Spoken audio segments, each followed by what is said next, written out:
Central government GST പല സാധനങ്ങൾക്കും ഒഴിവാക്കി. ജനറൽ സെയിൽ ടാക്സ് അത് ഒഴിവാക്കി കഴിഞ്ഞപ്പോൾ അതിൻ്റെ പ്രയോജനം എന്ന് പറയുന്നത് യഥാർത്ഥത്തിൽ ഉപഭോക്താവിന് കിട്ടാനുള്ളതാണ്. അല്ലെങ്കിൽ പിന്നെ അത് ഗവൺമെൻറ് ഒഴിവാക്കേണ്ട കാര്യമില്ലല്ലോ. ഈ കച്ചവടക്കാരെ സഹായിക്കുന്നതല്ലല്ലോ ഗവൺമെൻറ്റിൻ്റെ ആ പോളിസി എന്ന് പറയുന്നത്. അതുപോലെ നിർമ്മാതാക്കളെ സഹായിക്കുന്നതുമല്ല ഗവൺമെൻറ്റിൻ്റെ പോളിസി. ഉപഭോക്താക്കളിലേക്ക് അൾട്ടിമേറ്റായിട്ട് ഇതെത്തണം. പക്ഷെ അത് എത്തുന്നുണ്ടോ എന്ന് ചോദിച്ചു കഴിഞ്ഞാൽ ഒരിക്കലും ഇല്ലെന്നുള്ളതാണ്. ഒരാൾ ഒരു മരുന്ന് വാങ്ങിയ കാര്യം പറഞ്ഞു കിട്ടും കേട്ടോ. അയാൾ ഒരു 10 ഗുളിക വാങ്ങിച്ചപ്പോൾ 599 രൂപയാണ് അതിന് വില. ഈ GST ഇത് ഒഴിവാക്കുന്നതിന് തൊട്ട് മുമ്പ് 599 രൂപ. കാരണം അതിനകത്ത് GST ഉൾപ്പെടെയാണ്. GST ഒക്കെ ചേർത്തിട്ടുണ്ട്, തുകയൊക്കെ കാണിച്ചിട്ടുണ്ട്. 599 രൂപ. ഈ GST ഒഴിവാക്കി കഴിഞ്ഞതിന് ശേഷം, അത് 22-ാം തീയതിയാണ് നടപ്പിലായത്. അതിന് ശേഷം 29-ാം തീയതി പോയി അയാൾ ആ മരുന്ന് വാങ്ങിച്ചു അതേ സ്ഥലത്തുനിന്ന്. അത് ആ സ്ഥാപനത്തിൻ്റെ പേരൊന്നും ഞാൻ പറയുന്നില്ല, ഒരു ആശുപത്രിയാണ്. കൊള്ള നോക്കിക്കോണം കാണുന്നത്. ഈ 599 രൂപ തന്നെ അതിന് വില.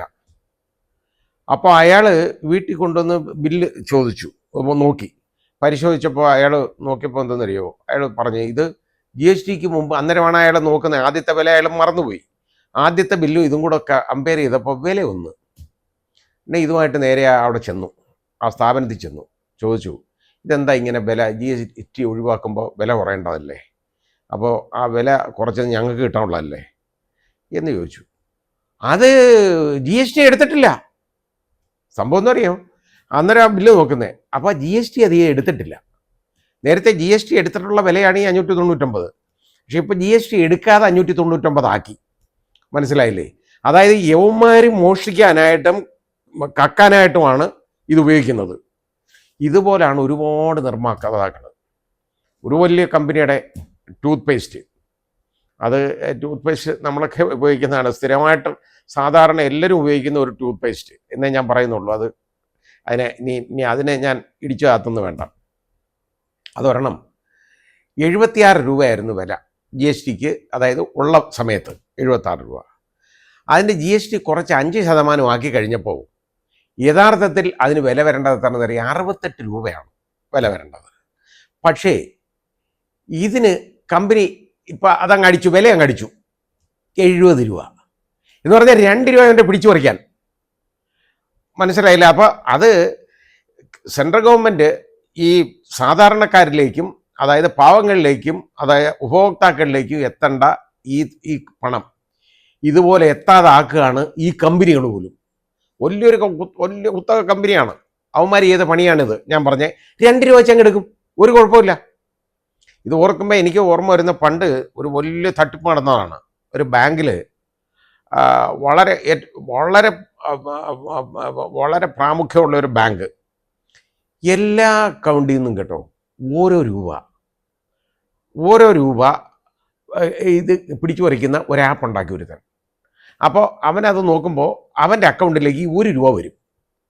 അപ്പോൾ ഇപ്പോൾ എൻ്റെ അക്കൗണ്ട്, ഇപ്പം നമ്മൾ നോക്കിക്കോണം, ആരെങ്കിലും ലക്ഷങ്ങൾ കിടക്കുന്ന അക്കൗണ്ടിൽ നിന്ന് 1 രൂപ പോയാൽ ആരെങ്കിലും കംപ്ലൈൻറ്റ് ചെയ്യുമോ? 1 രൂപ പോയി, നമ്മൾ അനങ്ങത്തില്ല അല്ലേ? അങ്ങനെ 5 കോടി രൂപയാണ് അവൻ ഉണ്ടാക്കിയത്. 5 കോടി അക്കൗണ്ടുള്ള ബാങ്കിൽ നിന്ന്, അക്കൗണ്ടുകളുള്ള ബാങ്കിൽ നിന്ന് ഓരോ അക്കൗണ്ടിൽ നിന്ന് ഓരോ രൂപ എടുത്ത് 5 കോടി രൂപ കിട്ടും. അങ്ങനെ ചെയ്ത ഒരു പണി, അതാണ് ഇപ്പോൾ യവന്മാർ നടപ്പിലാക്കുന്നത്. അതായത് 76 രൂപ വിലയുള്ള സാധനം ഉണ്ടായിരുന്ന സാധനം GST ഒഴിവാക്കിയപ്പോൾ, കുറച്ചപ്പോൾ അതിന് 68 രൂപ വില വരേണ്ടതിന് പകരം യുവന്മാർ ചെയ്തേക്കുന്ന 68 അടിക്കുന്നതിന് പകരം അത് 70 അടിച്ചേക്കാണ്. എന്ന് പറഞ്ഞാൽ 2 രൂപ അതിൽ നിന്ന് എടുത്തു കമ്മീഷൻ. അപ്പോൾ സെൻട്രൽ ഗവൺമെൻറ് ഈ ഒഴിവാക്കിയ GST, കുറച്ച GST ഇത് കമ്പനികളിലേക്ക് പോവുകയാണ്, കുത്തകകളിലേക്ക് പോവുകയാണ്, വലിയ കച്ചവടക്കാരിലേക്ക് പോവുകയാണ്. പാവങ്ങളിലേക്കും ഉപഭോക്താക്കളിലേക്കും ഇത് എന്ന് എത്തുന്നില്ല. ഇതാണ് പ്രശ്നം. ഇത് നിങ്ങൾ വഞ്ചിതകരാകരുത്. ഏത് സാധനമായാലും നിങ്ങളൊരു കാര്യം ചെയ്തോണം, നോക്കണം. ഈ GSTക്ക് മുമ്പുണ്ടായിരുന്ന പ്രത്യേകിച്ച് മരുന്നുകളാണ്. മരുന്നുകൾക്ക് ഒരുപാടെണ്ണത്തിന് ഒഴിവാക്കിയേക്കല്ലേ. ഇതിന് GST എടുക്കാത്ത വിലയും GST എടുത്ത വിലയും കൂടെ ചേർന്ന് ഒരേ വില അവന്മാർ വാങ്ങിക്കും. അതിൻ്റെ അർത്ഥം എന്താണെന്നറിയാമോ? ഈ GST ഒഴിവാക്കിയ കാശ് GST അവന് സ്വന്തം, കമ്പനിക്ക്. അതാണ് ഇപ്പോൾ നടന്നുകൊണ്ടിരിക്കുന്നത്. അത് വഞ്ചിതരാകാതെ നിങ്ങൾ ഓരോ സാധനത്തിനെയും വില പരിശോധിക്കണം. നിർബന്ധമായിട്ടും എല്ലാവരും എല്ലാ സാധനത്തിനും ബില്ല് വാങ്ങിക്കണം. ബില്ലില്ലാത്ത സാധനം വേണ്ടെന്ന് പറയണം. അതാ വേണ്ടത്. ബില്ലില്ലെങ്കിൽ വേണ്ട, അവൻ അവിടെ വെച്ചോണ്ടിരിക്കട്ടെ, അവിടെ ഈച്ച അടിച്ചുകൊണ്ടിരിക്കട്ടെ എന്ന് വിചാരിക്കണം എല്ലാവരും. ഇങ്ങനെ ഇത് പെട്ടെന്ന് നമുക്ക് അത്യാവശ്യമെന്നും പറഞ്ഞൊരു സാധനം പോയി ഇങ്ങ് വാങ്ങിക്കരുത്. വാങ്ങിച്ചാലും ബില്ല് വാങ്ങിച്ചോണം. ബില്ല് വാങ്ങിച്ചിട്ട് അത് GST ഒഴിവാക്കിയതാണെങ്കിൽ ആ GST ഒഴിവായത് മനസ്സിലാക്കണം.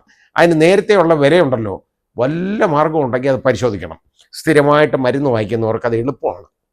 ഇപ്പം എനിക്ക് എളുപ്പമാണ്, കാരണം എനിക്ക് കിട്ടിയേക്കുന്ന എല്ലാം ഈ കഴിഞ്ഞ മാസത്തെയും അതൊക്കെ വെച്ചുകൊണ്ട് എനിക്ക് ആ ബില്ല് കമ്പയർ ചെയ്യാൻ പറ്റും. അത് ഞാൻ നോക്കുകയും ചെയ്യും.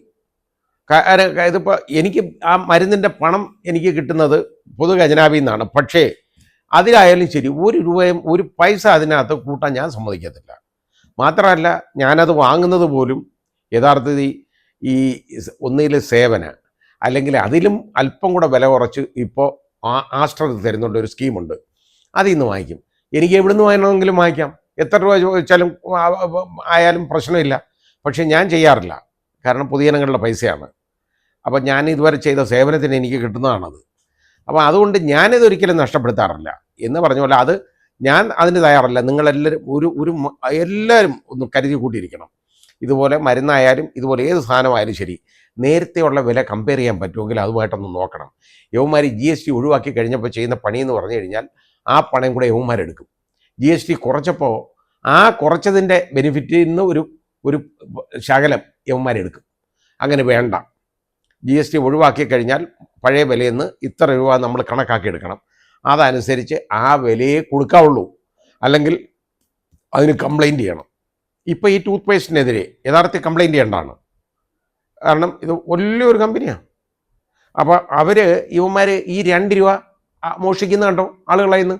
2 രൂപയല്ലേ, സാരമില്ല എന്ന് വിചാരിക്കും. അങ്ങനെ വിചാരിക്കരുത്, കാരണം ഈ 2 രൂപ വെറുതെ ഉണ്ടാവത്തില്ല. ഈ 2 രൂപ നിങ്ങൾക്ക് ഗവൺമെൻറ് തന്നതാണ്, അത് അവന്മാരെ അടിച്ചെടുക്കണ്ട, അതങ്ങനെ ഇല്ലാതെ നോക്കണം. അപ്പോൾ എല്ലാവരും ജാഗരൂകരായിരിക്കണം, എല്ലാം ശ്രദ്ധിക്കണം. എന്തെങ്കിലും ഉണ്ടെന്നുണ്ടെങ്കിൽ അതിന് കംപ്ലൈൻറ്റ് ചെയ്യണം. അതായത് ഇതുപോലുള്ള പണികളുണ്ടെന്നുണ്ടെങ്കിൽ അതിന് പരാതി കൊടുക്കണം. അതിന് പരാതി കൊടുക്കാനുള്ള മാർഗ്ഗമൊക്കെ ഉണ്ട്, അത് നോക്കണം. അതിനൊരു നീണ്ട നമ്പർ അതെനിക്ക് പറഞ്ഞു തരാൻ പറ്റുന്നില്ല. അതൊക്കെ നോക്കിയിട്ട് നിങ്ങൾ അതിന് പരാതി കൊടുക്കണം, കൊടുക്കാതിരിക്കരുത്. കാരണം വഞ്ചിതരാകരുത്. ഈ കമ്പനികൾക്ക് വേണ്ടിയുള്ളതല്ല, ഇത് നിങ്ങൾക്ക് വേണ്ടിയുള്ളതാണ്, ഉപഭോക്താവിന് വേണ്ടിയുള്ളതാണ് ഇതെന്ന് തിരിച്ചറിയണം, മനസ്സിലാക്കണം. ഒരുപാട് സാധനങ്ങളെ കുറിച്ചുണ്ട്, അതിൻ്റെ പട്ടിക എടുത്ത് നോക്കണം, പരിശോധിക്കണം. എന്നിട്ട് GST പിടിച്ചു കഴിഞ്ഞാൽ ഇവന്മാർ അടച്ചു വെക്കുള്ളല്ലോ. അതിന് GST അങ്ങ് ഒഴിവാക്കും, പിടിക്കത്തില്ല. പിടിക്കാതെ നമ്മുടെ മണ്ടയിലോട്ട് ബാക്കി അടിച്ചു വെക്കും. ഇതാണ് ചെയ്തു വെക്കുന്നത്. അതായത് വില അതിന് അനുസൃതമായിട്ട് അങ്ങ് കൂട്ടും. അങ്ങനെ വില വർധനവ് നടത്തുമ്പോൾ അതിനെതിരെ പരാതി കൊടുക്കണം. ആ ചെയ്യുന്നത് അഹങ്കാരമാണ്, തെറ്റാണ്, ചതിവാണ്, വഞ്ചനയാണ് ജനങ്ങളോട്. ഇത് ഈ കമ്പനികളൊക്കെ ശ്രദ്ധിക്കേണ്ടതാണ്, കച്ചവടക്കാർ ശ്രദ്ധിക്കേണ്ടതാണ്. കച്ചവടക്കാർക്ക് ലാഭം ഉണ്ടാക്കാനുള്ള ഒരു മാർഗ്ഗമല്ല ഗവൺമെൻറ് GST ഒഴിവാക്കിയതും GST കുറച്ചതും എന്ന് തിരിച്ചറിയണം. ഉപഭോക്താവിന് കിട്ടാൻ വേണ്ടിയാണ്, ഈ നാട്ടിലെ പട്ടിണി പാവങ്ങൾക്കും ജനങ്ങൾക്കും കിട്ടാനുള്ളതാണ്. അത് കച്ചവടക്കാരെന്ന് തിരിച്ചറിയണം, മനസ്സിലാക്കണം. ഇല്ലെങ്കിൽ നീയൊക്കെ ഇനി അഴി എണ്ണുന്നതിന് ഒരുപാട് താമസം വരികയില്ല.